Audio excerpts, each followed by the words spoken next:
Welcome to The Alignment Show, featuring conversations with folks who have taken steps to identify their highest values and align their lives around them. Time on this earth is not unlimited, and you may be seeking to make sure you spend your time on things that matter to you. These conversations will encourage you and support you in doing so. Now, let's meet this week's guest on The Alignment Show. Welcome back to The Alignment Show. We are back with episode number 74. This was recorded on October the 4th, 2024. And I'm not going to do a whole lot to introduce the episode. You will find that we're talking about changes. I want to dig into what's different about The Alignment Show in this reboot. Also to tell you that, as has been the case for a while, the show is sponsored by my own books. You can go to, and I'm changing down here to the crawl, go to DonnKing.com/books to learn about the Sparklight Chronicles, business parables that help you to live your values and value your life. The first one is The Way of the 3-Year-Old Why. The second one is Medium Well. Both of them, as business parables, use fiction telling a good story to help communicate effective life principles. The third one, Real Speak, is in process right now, should be out in a couple of months. And so you probably want to bookmark that site, because as books are added, they will show up on that same site. Remember that you can always get show notes by going to confidencecultivators.com. See it up here in the upper left-hand corner. And those of you who are on with us audio only, that's confidencecultivators.com. And we would encourage you to subscribe there so that you can be sure that you know about upcoming episodes and learn about the upcoming guests and all of that sort of thing. That's where you'll get the show notes. But for now, we're just going to turn it over to my recorded self for the episode. So as we've learned to say somewhat, Donn, take it away.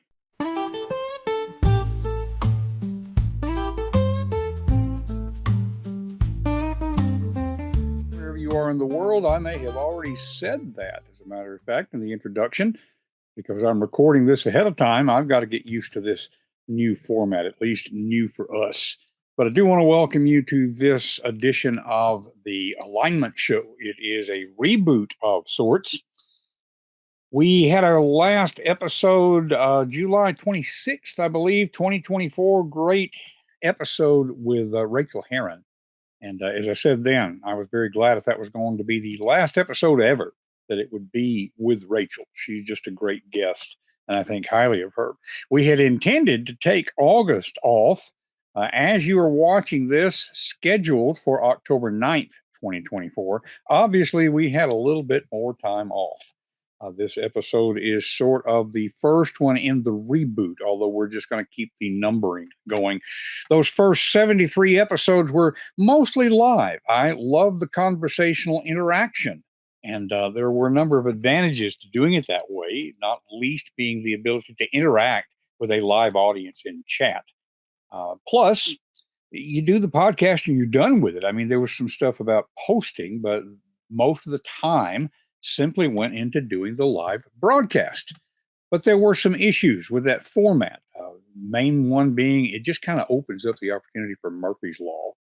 You know, there would be the occasional technical issues. There would be people forgetting to come on when they were scheduled. That's not tech, that's human. We had conflicts sometimes with doctor appointments. Our nursing scheduling, which longtime listeners know, we have a severely disabled daughter in our household. She requires 24-hour nursing, and there is a nursing shortage. So I have predicted times that I will be covering for her. But if a nurse called in sick or something else came up at the last minute, it often meant that I had to go short of sleep in order to meet the scheduled broadcast time. Telephone calls would come in during the episode. People at the door. Our disabled daughter might have an emergency during the episode. Now, those kind of things happen with Facebook Lives, LinkedIn Lives, YouTube Lives, all that sort of thing. But that was just one potential problem. Plus, the running joke was that we did 30-minute episodes that typically ran about 45 minutes.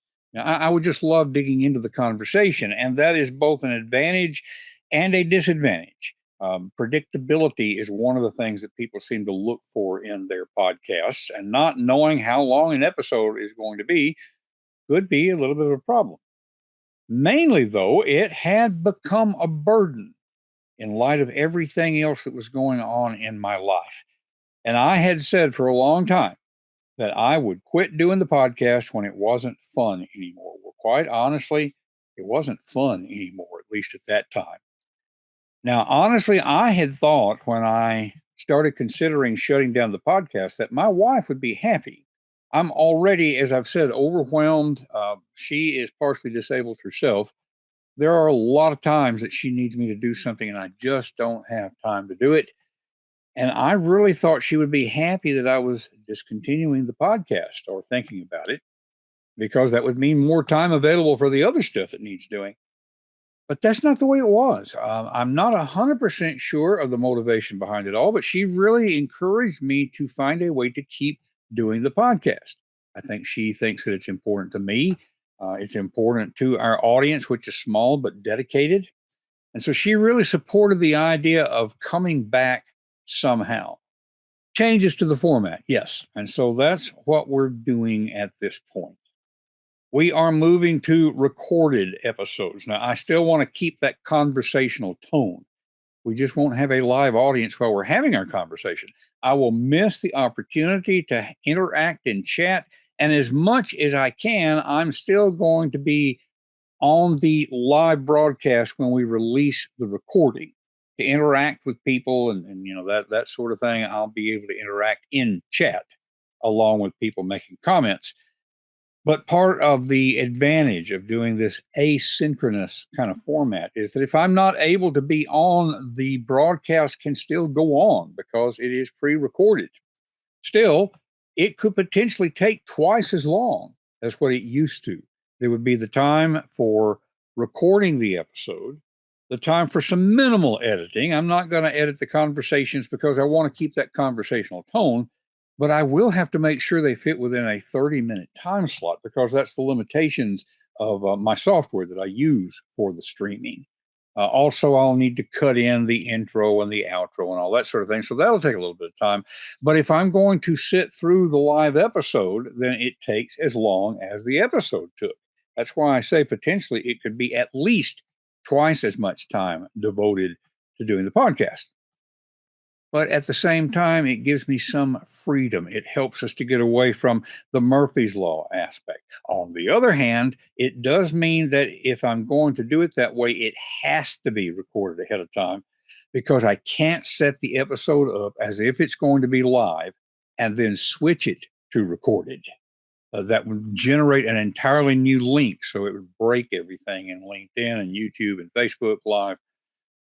I'll have to think about that one a bit. On the other hand, you notice there's a lot of back and forth here with on the other hands. We've got, as I'll mention a little bit later on, we've got 3 episodes already recorded at this point. We have several other folks lined up. I think we're going to be okay in terms of making sure it's recorded ahead of time.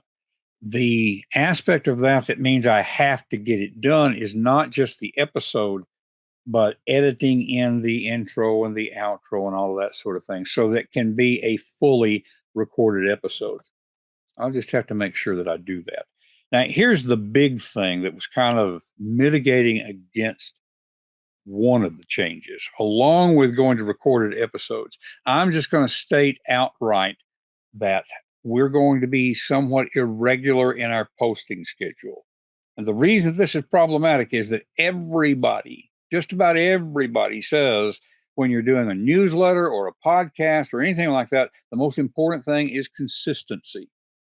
That is, do it every week at the same time or twice a month on the same days, even once a month, heck, once a quarter, but just do it at the same time so that people know when to expect to see new episodes or new issues.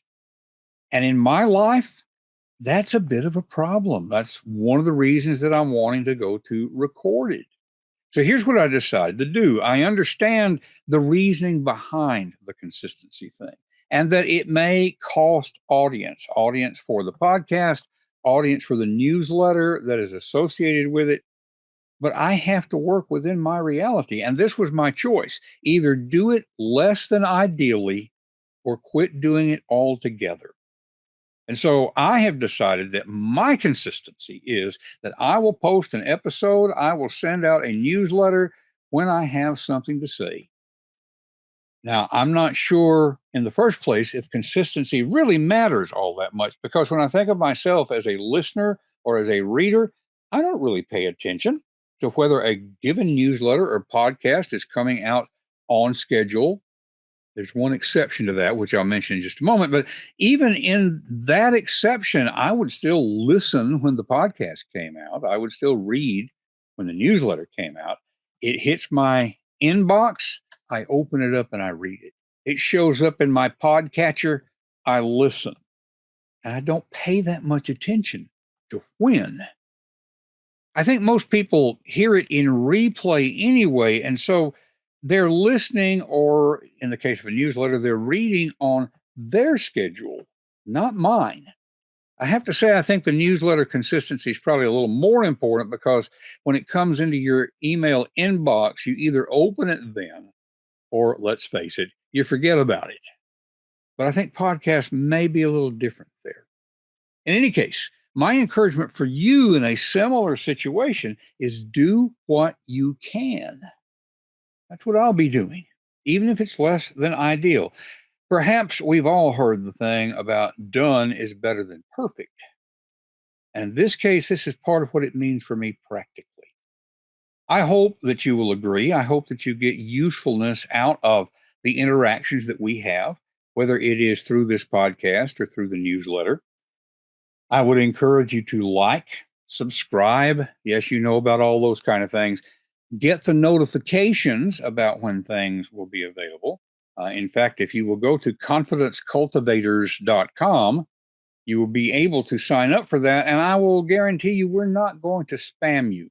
Brief newsletters is all we would send out. We seek to be useful rather than padding. And to me, the padding thing could be, oh, it's time to send out a newsletter. I don't really have anything to say, but I'm supposed to be consistent. Well, I want to be consistently useful and consistently showing up in your mailbox or on your podcaster, that when I show up there, you want to open it because you get good value from it. By the way, the easiest way to make sure that material we send you does not wind up in your spam folder, hit the reply button. Send a reply back to us. I'm happy to hear from you. That's probably the easiest way to interact with us. And it tells your email provider that it is something that you are interested in, that you want to see. That way you don't have to worry about, how do I whitelist this or whatever. Now, if you know how to do that, great. But the simplest thing you can do is just reply. And however you happen to get a newsletter from us. Now, at this point, as I'm recording this, I'm honestly not sure what the next episode will be. But as I said, we have 3 already recorded. I just need time to edit all that stuff together. And we have other people lined up for recordings. We will be continuing to talk with people who have brought their lives into alignment with their values. And we're doing that to provide encouragement, insight, and guidance for those of you doing the same. Oh, and if you think you and I should have a conversation, or you know someone who would be a good fit, then please point them to this resource. As I edit this episode, I will get it on the screen, but you can send them to donnking.com/guest. That's DONN. Remember, Donn is with a double N. DONNKING.com/guest, and tell us about them. So I hope that you are glad we're back. I hope that you will find the podcast and associated newsletters useful, and I look forward to continuing to talk with you about living your values to value your life. That's it for this week's episode of The Alignment Show. What has it inspired you to do in your own life? Whatever it is, take action now and take the first step. It will help you to talk with a friend about what you're thinking. Share confidencecultivators.com to spread the goodness. And remember to live your values and value your life. We will see you next week on The Alignment Show.